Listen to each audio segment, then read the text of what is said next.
Hello, Hello! YouTube. This is Gamer Film. Today we will be covering the offensive class on tf2! Team Fortress 2. Da da da da da. That was so ghetto. I But, know.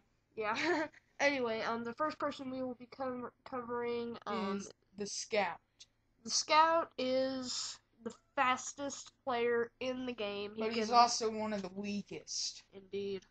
Few shots from anything can kill him. The Scout, has a double jump. You can jump in the air, jump again. Kind of reminds me of Sly Cooper.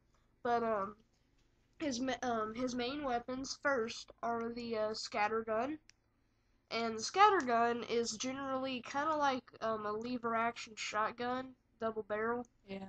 It does about 150 something like that up front generally, point blank.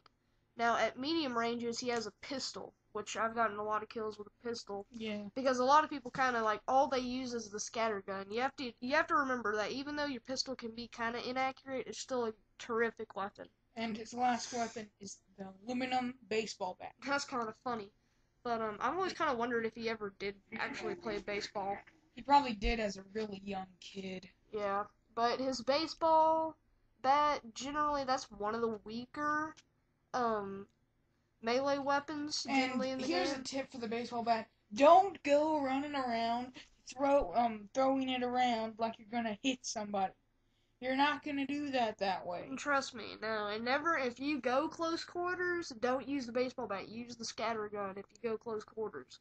Now, if you're like right on top of somebody, and you're like point blank, then the better idea is probably gonna be to switch to the baseball bat if you want to, but Okay. The next one. the tip. So the tip is what we just said. Do not use the baseball bat in super close quarters. Use the scatter gun. Sorry about that. I was just playing a match. Okay, now for the next one. The soldier. Okay, now here's a few things about the soldier. He is one of the slowest classes. He has 200% health, and generally he has a rocket launcher, which really reminds me of like an RPG type thing. And he also has a shotgun, and his melee weapon is a shovel. Now the rocket launcher is good for taking out heavies and such. You can also do a peek 2-second rule, which I'm sure a lot of you have heard, where you peek around a corner and shoot multiple times without getting shot. This works good for sentries and heavies.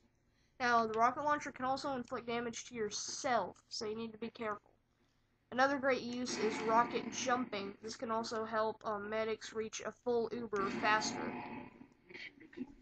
His shotgun, general things with the shotgun, close quarters. Listen to our other videos to figure that out. Yeah, like virtually there's really nothing, good use of the shotgun.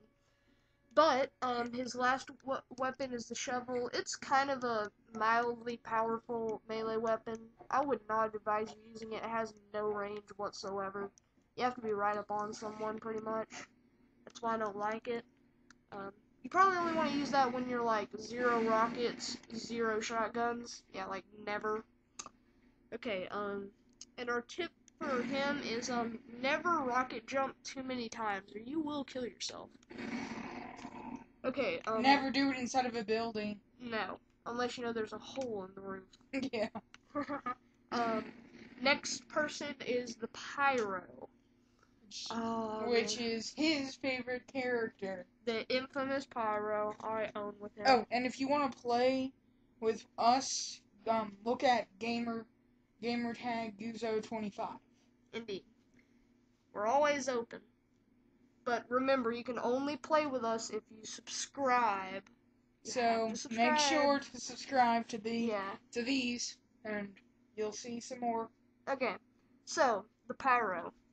The Pyro, his weapons are a flamethrower, shotgun, and an axe. Now the flamethrower. It took me a long time to master the pyro because of these few good rules. Now the pyro, in general, is an ambush class. Don't ever, ever, ever think of him as something else other than an ambush class. You either have to hit the enemy from behind or from the side or any blind spot, even from the top sometimes. Which, do not go after another pyro with the flamethrower because they are also wearing flame retardant suits. Indeed. Now, another thing about pyro on pyro action. Now, I hope that didn't sound wrong, but anyway, generally you want to flame him, and then when he backs away, that's when you pull out the shotgun. Most of the time, it really does boil down to who keeps their, sights closest on each other. So yeah, and then the shotgun, of course, annual, you use close quarters. Maybe when you set an enemy on fire and they're running away, that's a good, shooting them. Finish them off. The axe, generally, I never use the axe unless, like, if it's a spy situation and I'm chasing down a spy.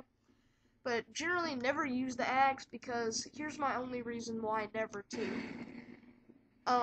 You see, the pyro, when he swings the axe, he swings it over his head. It's like in a chopping motion. It's like in a vertical chopping motion, which can really, really suck because, like, it takes a pretty long time when he's doing that, when he thrusts himself forward, and that can buy a spy a lot of time to come around and get you on your blind side. So, yeah, that's and our tip for the pyro is always ambush, and if you do try to fight the enemy head on and you're just spraying your flamer around, just running right at them, you're gonna die. I don't care who you are. Oh, also remember that the flamethrower can get an afterburner. Yes, it can. Alright, that's been our review of the Assault class, which wraps up our review of all the classes. If you have any more questions on how to play classes in Team Fortress 2 or anything like that, tips, advanced tricks, you can go to some of the Evil Dialist videos or Paradox videos. They tell a lot about combat, how to use your classes. This has been Guzo. And Matt 101. And we are Gamer Film.